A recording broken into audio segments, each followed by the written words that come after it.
ago. So we record this because when people can't come, we they often would like to see the recording afterwards. So we won't have recording in the breakout rooms, but if you're happy to have your camera on here, that's great. And if you're not, that's also totally fine. Welcome. And I'd like to start by introducing myself and how this sort of session came about. So you might know me already because I often host these sessions. My name's Hannah, and I am one of the co-founders of Canopy, a social imagination project. And that means for the last, since 2018, I've been working with my colleague Jake, who you might also have met around here, and others, um, to bring collective imagination, or what we often call social imagination, but they are interchangeable terms for the same thing for the purposes of our conversation today. Working with social imagination for social transformation projects. So we've been doing that since 2018 and calling it social imagination. And when we did our launch back in March, I was so taken up with organising the launch that I didn't arrange a seed swap for April. And I was scrabbling around thinking, oh, I can't ask anyone with only a couple of weeks to go to host a session. In our launch, lots of people said, we'd love to talk about how we talk about collective imagination, how we explain its potency, how it works. And I thought, oh, I can just do something and bring some ideas of what we've been doing in Canopy, and people can make it much more better after having listened to me. So that's sort of what happened. But then actually we ended up having a leaders chat in April, and lots of folks said, oh, please, could we still do this? So that's why it's me leading, but normally it wouldn't be me leading. So that feels like an immense privilege to be offering stuff from my and experience as a collective imagination practitioner. But I want to be really clear that I am in no way any more expert in this than any of you who do this work, and your perspectives are just as rich and just as important. So the plan today is that I'm going to quite quickly talk you through three different ways that in Canopy we talk about the potency or the experience of working with what we call social imagination, but we call collective imagination here. I'm going to go through them quite quickly, and then you'll have a chance to go into some breakout rooms and talk about how anything you want from what I said, but also talk about maybe ways that you have found useful for explaining, and maybe thinking a bit about the different kinds of audiences and what they need to hear. And then we'll come back. So I hope that sounds like it's going to be helpful. As I say, these are not definitions or sort of verified in any way. They are the workings of years of trying to explain and finding our way. And yours will be just as juicy and delicious, probably more so. So we always do practice in our sessions, and this is going to be a bit of a slideshow situation, which is not our sort of thing at all usually. But just to prepare ourselves, why don't we just close our eyes and put our feet on the floor and put our hands somewhere comfortable and sit up straight. And I know I need this, so just humour me. Let's just take some deep breaths. And as we're about to travel into our analytical minds, our minds that like to categorize and define, let's just tune into our animal bodies and invite our animal bodies to speak to and through us as we meet today. That we are trying to be the fullness of what is human.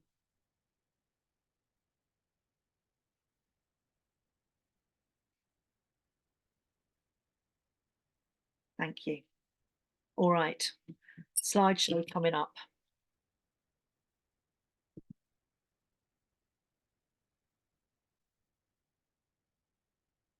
I can find it. Where is it? It's not that one. I think I'd get this right one, wouldn't you? Let's share this one.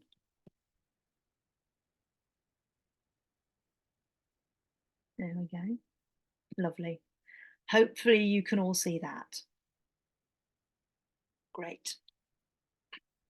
Oh, it's still loading for me. Here we are. So you'll see on this this first slide, I have crossed out social and put collective, and you'll see that throughout the slides. And that's just because I want to be honest about how I normally talk about this as Canopy. They are interchangeable for the purpose of this conversation, but you'll see crossed out social replaced with collective all through these. All right. And if you can put yourself on mute if you're not, that would be great. I can hear just a few little bits and bobs in the background. All right, let's see if I do that. There we are. So I think the first thing to say, which none of you will be surprised at, just arriving together in it really, which is that there is a sense that the way that we imagine the world now, and particularly modernity, coloniality imagines the world, has left us in a place of depletion and injustice. And the core idea of collective imagination practice is that together we can use our imaginations to get somewhere new. But if we stay in the same way of imagining the world, then we're likely to keep reproducing the same stuff. So that's the basic invitation that I think you'd probably all recognize. So the first model I'm going to take you through is one which we called 5 components to social imagination, collective imagination in this case. And the audience for this really is practitioners primarily, and in brackets, and everyone, because this business is always a business of trying to listen out for what the audience you're talking to needs to know. So that's why it's also and everyone. So through the course of sort of several years of doing this, we felt that the really important thing to emphasize when we're talking to other practitioners that want to work with us is that when we're working with collective imagination, first of all, we are tackling social and environmental issues. When we're not trying to imagine a new really fast aeroplane, a sort of commercial endeavor. It's about equity and hopeful future. Collective imagining, that's creating the opportunities to imagine together as a group, not just one person's individual imagination, and particularly trying to involve those whose imaginaries or ways of imagining aren't usually at the center of how we do things. We talk about embodied experience, and this is about, rather than being in our analytical mode all the time, which is the one that is most validated within sort of social change circles and politics circles, we try and tune in to the knowledge of our body, what we are, what we know through our bodily sensations. So that includes images in our head. It includes sensations of our touch, smell, hearing. It includes those kind of feelings on the inside, like I'm feeling a little bit butterflies talking to you at the moment, those feelings. What is the knowledge that is being spoken to us through our bodies? And one of the reasons that is so important, that's what I would call collective imagination or social imagination practice, why that's so important is because it's been so devalued within the social imaginaries of modernity and coloniality, which are structuring so much of what we're experiencing as depleting. So partly it's medicine for ourselves, and partly it's trying to get under the skin of those ways of thinking that are so embedded in us, and have been so validated by the current system. And that isn't to say that analysis or linear thinking isn't helpful at times. It's really important.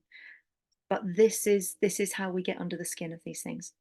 Right, I've got one here called stepping over a threshold. It feels really important that when we work with collective imagination, we are changed in our way of seeing, being, and doing in the world that we can't go back to. We step into some new space. It isn't just a way of slightly rearranging the furniture. We are in a new way that we can't go back from.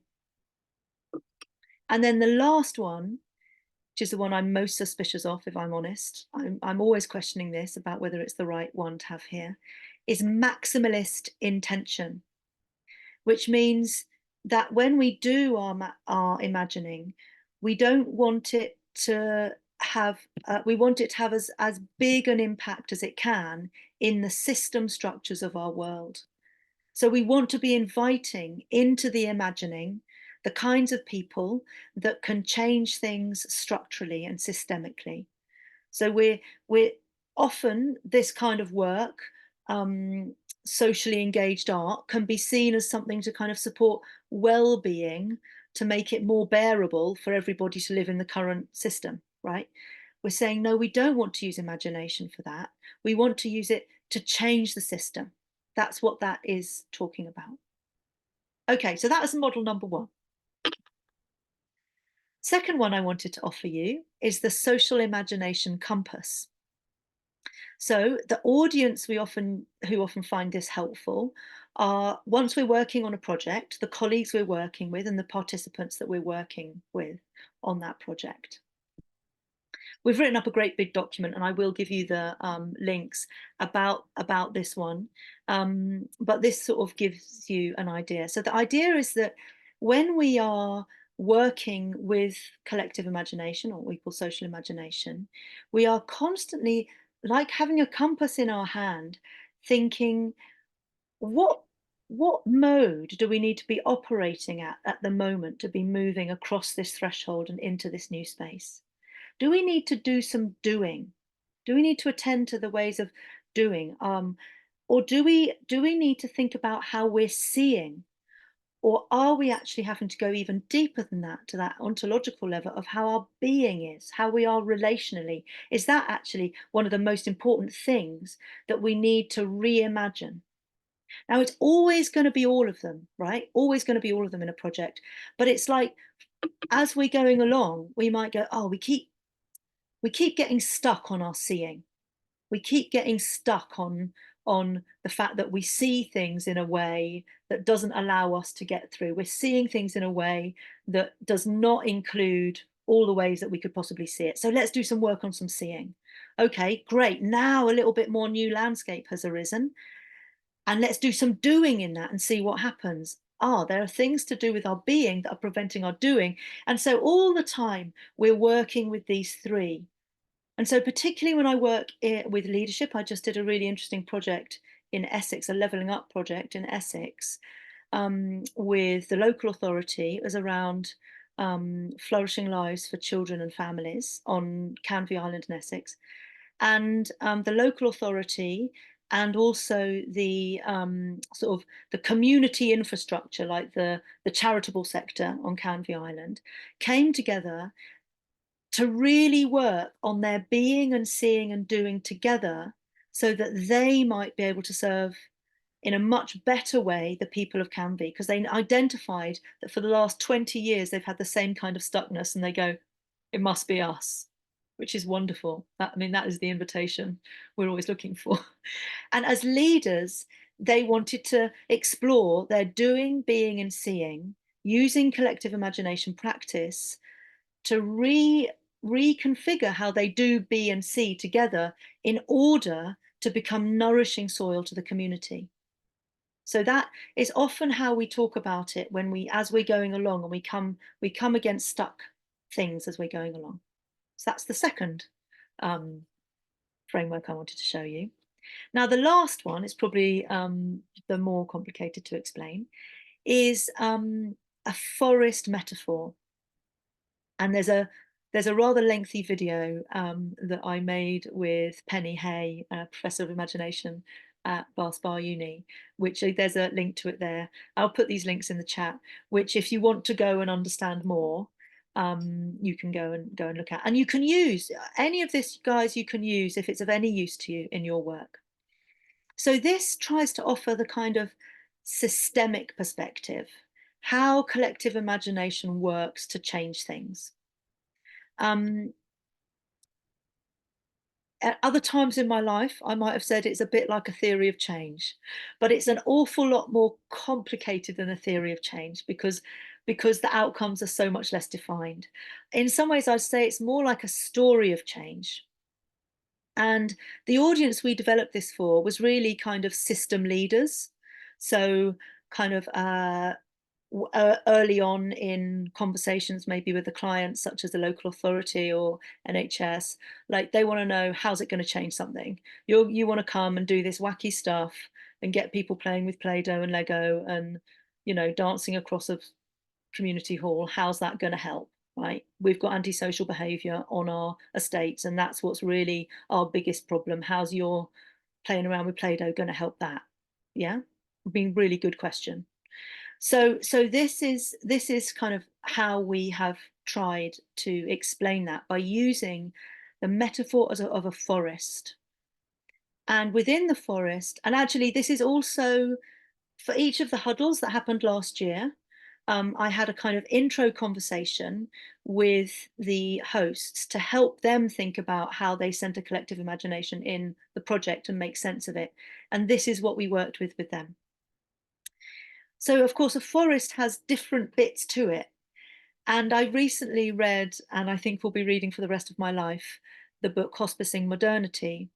And in that, Vanessa talks about, uses something quite similar. She talks about an olive tree with a trunk and branches and roots.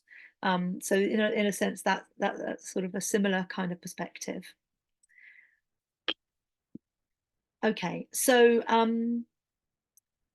the really important first thing we want to try and communicate is that collective imagination isn't a toolkit to make things a bit more fun and inclusive. It does make things more fun and inclusive, but that isn't what this is. It is a way of understanding the world and a way of working.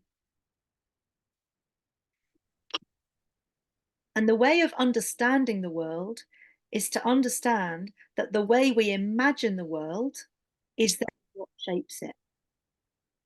It's not the other way around. And we could look at our world, certainly the modernity, coloniality, and say that has been largely imagined by powerful white Eurocentric men. And it's their way of understanding the world that has shaped how it has for the last sort of 250 years, at the very least, if not, well, an awful lot more than that. Yes, an awful lot more than that. Has shaped how we as human cultures have structured ourselves, those of us that have no longer live indigenous lifestyles. Not lifestyles, ways of being, cosmologies.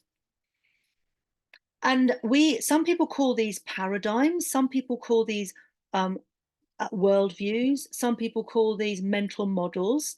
We call them social imaginaries, which is a term from social science. We didn't make it up. And in a sense, a social imaginary is the way of being, seeing, doing that is accepted around here as part of this group, right? So policymakers have a way of seeing, being, and doing policy making. It's their social imaginary. And we imagine that to be like the soil. So if you only have one kind of social imaginary in the soil, you can't really grow a diverse forest of possibilities. It's going to be limited what you can grow because one very uniform kind of undiverse soil will result in an undiverse forest. Hope that makes sense. So the practice, imagination practice, is about unlocking the creativity, bringing different imaginaries into that soil and different ways of imagining to grow new things. And we think of like the practice, this embodied ways of knowing and these different ways of making sense of the world. We think of those as like weather. like sunshine or rain. They nourish the soil, they change the structure of the soil, they reveal maybe things that need to go in the compost heap, yeah, need to be broken down for new ways of imagining.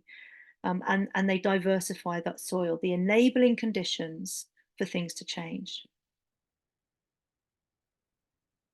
And because imagination practice doesn't rely on those ways of thinking, being, and of seeing, doing, and being that are so validated by the power structures, they are much more inclusive and adaptable to people who are used to being put on the edges. So I often say to systems leaders, imagination practice will probably bring you down in your confidence to make things happen in the world, as it exposes how your imaginaries limit what's possible. It should humble you. And for communities, it should encourage you and bring your confidence up that what you have to bring is powerful and potent and important. So it should sort of be working like this. The system people should lose a bit of confidence, hopefully, and the community should gain it. But of course, then together they can work. And so we understand that this then creates a kind of creative, positive spiral of abundance. You get more diverse things able to grow, more possible futures able to come into reality because you have better soil to nourish those possibilities. And then that creates better soil. And then the better soil creates yet more possibilities. And that's what we see in a functioning forest environment. The more diverse it gets, the more diverse it gets. It's escalating abundance. So you see fruits at every sort of level. Okay. And again, when we're talking to systems people, we often talk about this sort of engagement with imagination and social imaginaries as the missing piece, um, as they are looking for how to create systemic change. Oh, I think that might be the end of my slide deck. All right, I'm going to stop sharing. So those were three massively rushed through ways in which we talk to different audiences about collective imagination. I've got about 5 minutes before we go into breakout rooms to talk about those. For any questions of clarification. So I'm not wanting sort of big old, what about this problem and that problem, but like just if anyone's feeling like I really didn't get what that was before I send you away, please like raise your hand. Oh, we've got 65 people, so I might have to. Might be helpful. Oh yeah, Hillary and Maria. Let's hear from Hillary first. Unmute yourself and let's have it. Hi, I just have a question. Out in all of those, Yeah. if you're talking to a random community participant who you're inviting, Yeah. what Yeah. would be the language that you would use that might Brilliant. and not put them off? Yeah. So not put them off. So I think it really it's so has to be tailored to the community in question. So, for example, I do quite a lot of work with young people. Now, young people sort of 16 plus or even a little bit younger, and to talk about being playful to them is like I'm bigger than playful. I don't do playful anymore. You know, I'm big. I'm a big boy or girl or whatever. And so you need to be a bit careful to say we're going to be sort of creative. We're going to we're going to imagine futures that are right for them. We're going to, they're going to be the experts. You know, these words start becoming important because of who they are and what their experience of marginalization might be. I've done quite a lot of work with women home-based workers, often from the Bangladeshi community. And when they come in, you know, if I have a really nice notebook and pen for them, they feel very special, right? But other people don't need that. So I think it's always like, how can I invite in a way which is going to make them feel safe and welcome? And so it is always a little bit different. But I think creative, playful, experimental, We're going to talk about what matters to you. The way you see the world is where we're going to start. Those are the kind of things I'd say. All right, there was a Maria. What would you like to ask? Hi, Hannah. Oh, it's Marla. Oh, Marla, sorry. No worries at all. Easily done.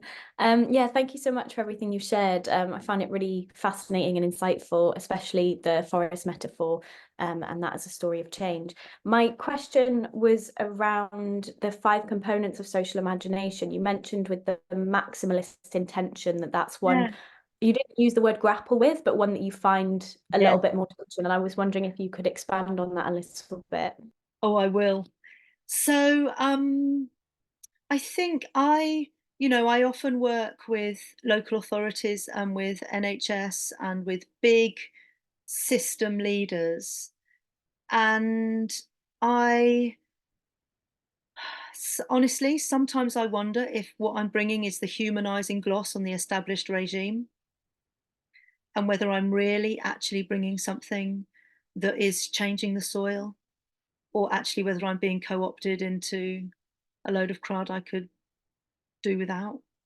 So I think there is another way of having a maximalist intention, and I think, say, examples such as Healing Justice London are a really good example, which are deeply grassroots, but they are substantial enough to suddenly be seen by the establishment, and actually able to create significant influence, but by also remaining to a degree separate. So that's my question, Marla, is actually, and also there's a bit of me that goes, when I want to have a big systemic impact, am I actually just part of the problem? I don't know. I might be. I might be. It's entirely possible, and I'm sort of owning that. So I don't know the answer. Those are my wobbles about it. Okay, Zara, and then Justin, then I think we'll have to stop and go into groups. Well, obviously we won't stop, but we're going to groups. Zara. Yeah, I was curious whether do you make a distinction between social imaginary that, a group of people, however large or small, might share, and a culture that they might share? Are those do you see those as interchangeable or quite different? I'd love to know what you think. Yeah, so this is really interesting. I have always witnessed them being used sort of at every scale. So the social imaginary of coloniality, which is like obviously massive, yeah. So I think you can use it. My understanding is that it can be used, and I do use it at every scale. I would also talk about the imaginary of a family, yeah. So it's like a group, whether that's a really big group with loads that's with only with kind of lot that's with a lot that's different and some that's the same. Or it could be a really small group where like there's loads that's the same and not so much that's different. But it's the kind of consensus reality agreement of what we believe is the way we do things, the way we see things, what we believe is knowledge, our epistemology, and our ontology, how we are together. Yeah. I hope that's helpful. I'm going to move on. Justin, and then that's the last one. Good job, Hannah.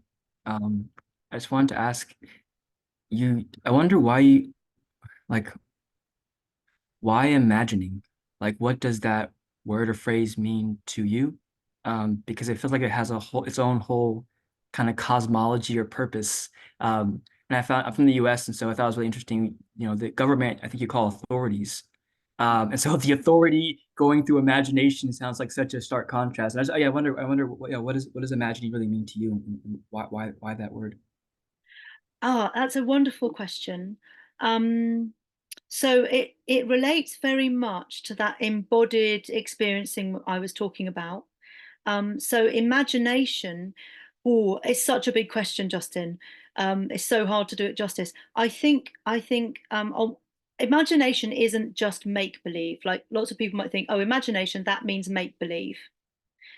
Imagination means operating from a realm in which multiple possibilities are equally valid and different ways of sensing can sit alongside each other all at one and the same time. I think that's what I'd say. All right, I'm going to call it a day on that, and I'm going to give you the opportunity. Oh, Justin, thank you. How many people is 13 rooms? About 4 people. Excellent, brilliant. So you're going to go into groups of about 4. Justin read my mind. And I'm going to give you just a few prompts, but honestly, you just talk about what you want, right? But I was going to give you a few prompts just in case it helps you to kind of structure your thoughts. I thought you could talk about like reflections on what you've heard, what was missing, what resonated, something, if that's helpful. You could talk about audiences. What do different people need? We had the really good question on that already. Or how, what I'm really interested in is how do you explain collective imagination? What's worked for you? So those are just a few prompts that I'll put in the chat just before you get sent off. And come on, chat. Here we go. Just if it helps you.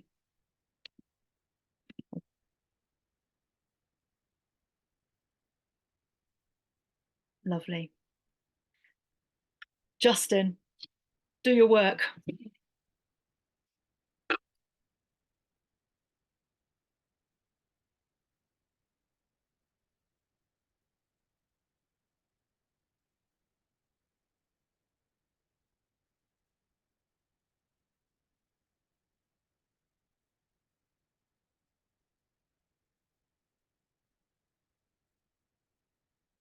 Again. I'd love to hear from a few people about insights they got from their group or comments you'd like to make on this topic. Please just, if you raise your hand using the reaction, that's helpful because then you go to the top of my screen. If you'd like to say anything.